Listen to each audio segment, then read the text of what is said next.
Do you have some 12 by 12 scrapbook paper you'd like to use up without creating a bunch of scraps? Hi, I'm Jess from JessCrafts.com, and I'm here to help you make the most of your crafty supplies and time. So let's get making. Today we're going to work with 12 by 12 paper busting template for A2 cards number 19, which means that there are 18 others before this that you can download for free at JessCrafts.com, and the very first link in the video description will be how to download this free template. You enter your email address and it will be automatically sent to you. If you prefer not to have to keep entering your email address, you can purchase a big downloadable PDF pack with 20 different designs at one time from the Jess Crafts Etsy store, but they're all free and available for you.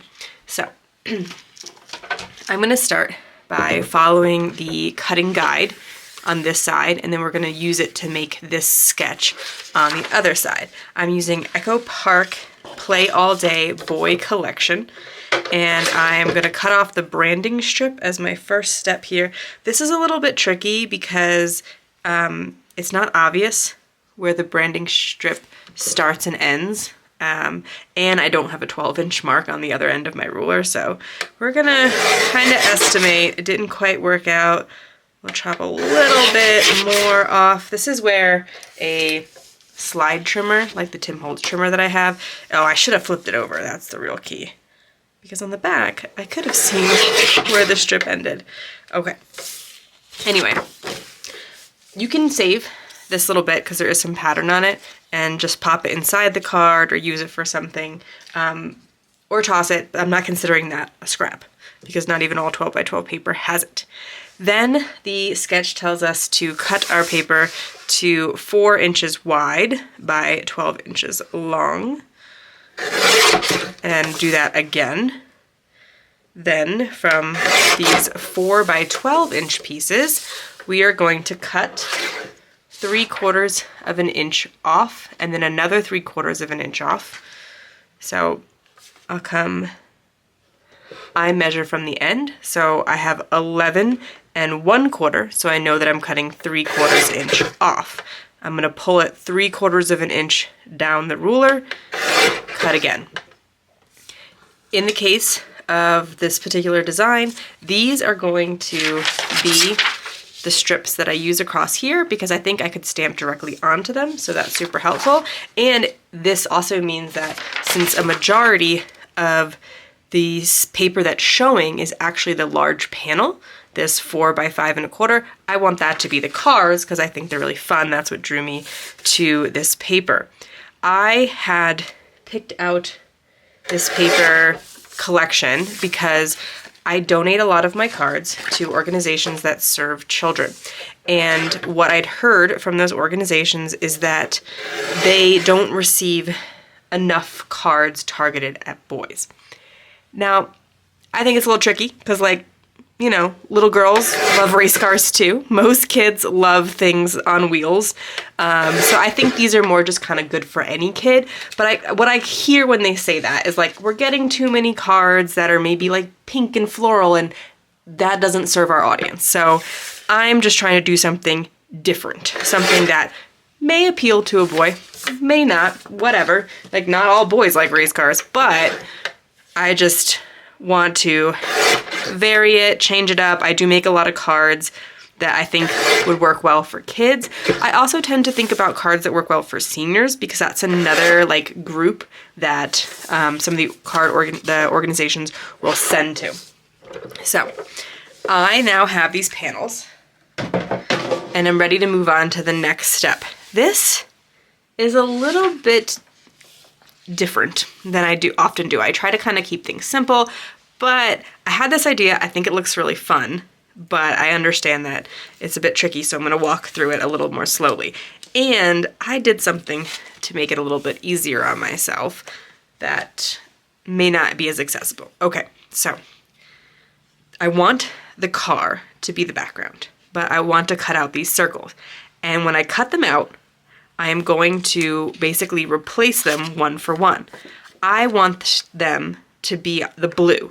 So I'm going to take a blue circle and cover the hole here in the race car paper, the race car side of the paper. This sketch, I really do recommend double-sided paper, because you're layering pieces of the paper on top of itself, you can absolutely do it with single-sided paper, or you can take 2 sheets of single-sided paper and cut them both like this and then swap the patterns. So hopefully that makes sense. Okay, so what I need to do is arrange my circles where they're going to be on the final card. So I want one, this is directional pattern paper, there's a clear top, and this sketch works for that, but I do need to consider, because if I were to just turn the paper over and lay them as it shows in the sketch, because I want the die side, the cutting side, to go into the side of the paper that I want the circles to be. I hope that's clear. I'm trying to kind of slow it down and speak with intention, but if I were to do this, and I tape them down, then when I turn it over, the hole is actually going to be on this side. So I kind of need to do it in reverse. If I made the sketch that way, I think it would be more confusing, but I don't know. So, and if it were reversed, it's not a big deal. You absolutely could just do the card with the circles the opposite way and it will look great too. I never know what's the right call because I can't really show you both sides of the paper in my sketch. So anyway, we're just gonna do it the opposite way.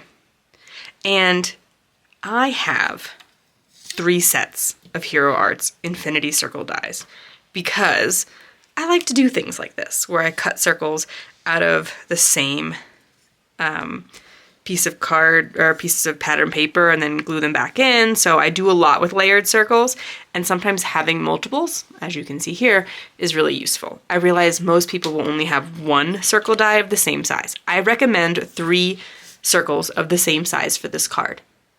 You could potentially mix that up if you want to be able to cut like more than 1 circle at a time. This also is an instance where I think a circle punch could maybe be okay, because if it were a good size, but you'd have to have the next size up as well for the mat eventually. So something to keep in mind, or I would recommend, or you might have to, then go to your dies or etc. But the Hero Arts Infinity dies give you a lot of circles for a pretty inexpensive price. And if you're looking for a circle die, I recommend those. Okay, so now I have these, and I'm going to, I can go over, okay, so when it cuts out the circle, it's gonna cut it out on this side. I know that explanation took a long time, and so I've tried to save some other time in the video. So I'm also gonna take this piece of black cardstock that is the full size of an A2 card, 4 1/4 by 5 1/2, and I'm gonna cut 3 circles out of it as well because I want those mats. Now, the card sketch here does not call for mats, and you absolutely don't have to use them. But in this particular instance, I'm gonna use a pattern paper that is mostly white, and I don't like the white pattern paper on white cardstock, white card base look. So I want to have a layer in between. I could absolutely just make a black card base, but then it would be hard to write on the inside. So instead, I'm just taking a panel that is the size of a card front, cutting it out. I'm gonna layer all that, and then I'm just gonna pop it on the front of a card.